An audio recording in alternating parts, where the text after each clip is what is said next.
So I'm training for my second marathon, or at least it's really my first official marathon. The first time I ran it, I just decided to go out and run it one afternoon by myself.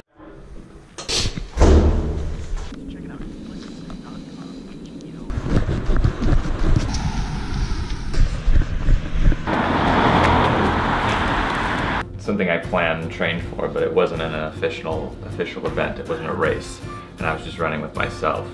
The way I did it was I just ran along the coastline until I hit 21K, and then I turned around and ran straight back. We actually made a video about it that you can check out. I'll link that video right here. So this time it's a little bit different. I've actually signed myself up for the Copenhagen Marathon, which I'm super excited about. I live in Copenhagen, and it's a race, so there's other people. It's an event, there's people cheering. I feel like it'll be such a different experience for my first time, and hopefully I'll be able to beat my personal record, or the only other time I ever clocked. First time I ran it just under 4 hours, and it was insanely hard. I cramped up for the last 10 kilometers and had to stop multiple times to stretch it out. But this time I really want to try and get under 3:45.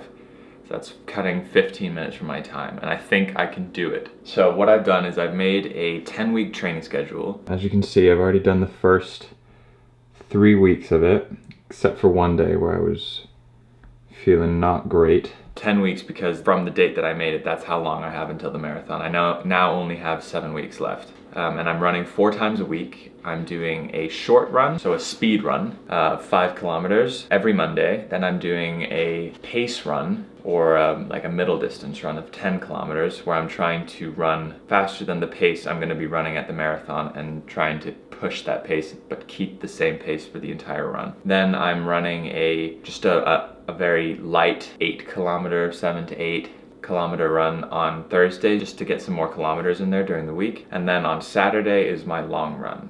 And that's anywhere from a half a marathon up to 32 kilometers. And I'm trying to incrementally increase that distance week by week. You're building up strength in different areas of your run. It's not realistic to train for a marathon by running marathons. You just can't physically do that, and you would show up on the date of the marathon either being injured or completely exhausted. Something would be wrong. So the way to best train for it is to try and strengthen different areas of your run through these different types of running. So speed run builds up speed of your run when you eventually get to the long distance run. The pace run gets you used to running at a slightly faster pace than you would at the marathon, and is mentally a very useful thing. And then obviously the long distance run is where you simulate the endurance that is necessary for the actual marathon. But more than that, I feel like it's something that builds up your mental strength and gets you used to the idea of running for that amount of time and going through different stages of running. Because when you're running for 2 hours, 2.5 hours, you will go through different stages of the run. Sometimes kilometer 12 will be super difficult and it becomes easier towards the end. Other times it's easy, and then the last 5K are just so hard, and you start to learn what your body does, and you start to feel more comfortable when those things happen, so that when you're running the actual marathon and one of those things happen, you know that's normal and it'll either pass, or you know what to do, whether that be slow down or rehydrate or get something to eat. And so you learn kind of what your body needs in order to run that kind of distance. So that's obviously the most important run of the 3. I wanted to make this series to show you guys how someone who's only just started running, goes from never having run a marathon to running some of the hardest races in the world. Something that I'm obviously super far away from achieving.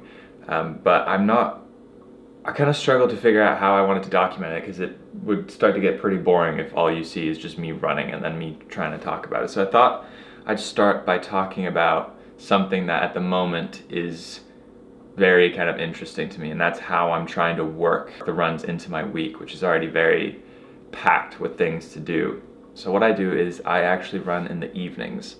I tried running first thing in the morning and it just doesn't sit well with me. I struggle to find the motivation to make the run as good as it can be when it's the first thing. It takes me a couple of hours to really get into that mindset.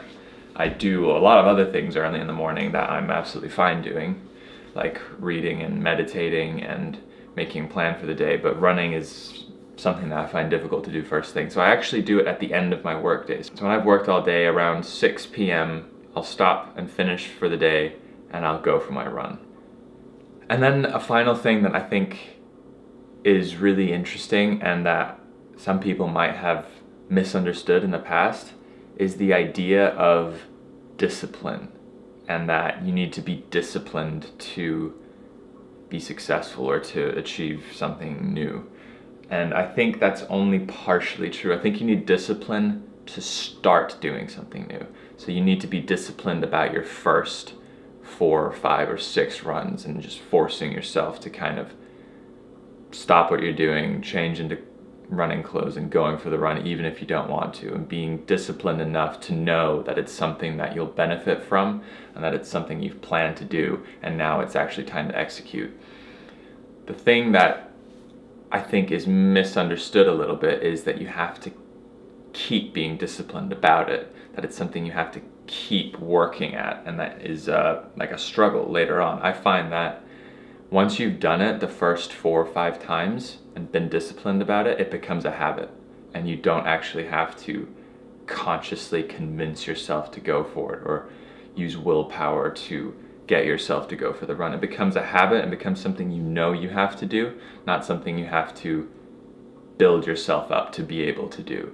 And it's just so much easier. Even though you're physically exerting the same amount of energy, mentally, you just transition from work mode to going for my run almost automatically. There isn't like a decision-making period where you're coming up with excuses why not to do it. You know that it's gonna happen, so you don't even waste time trying to think about not doing it.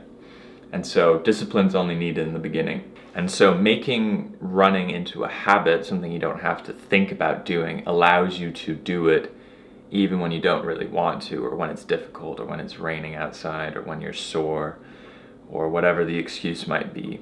And that's going to be something that's super useful for me when I'm going to be filming as a cinematographer on a feature-length film for an entire month in New York City, and I'm flying there next week.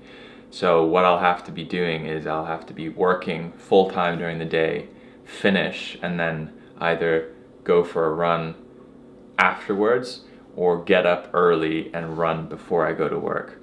And that should be substantially more easy because I've made it into a habit already. So it's not something that I have to really think about if I can do it. I'm just gonna have to work out when there's time. I hope you enjoyed this slightly shorter video, and I'll see you next time. Bye.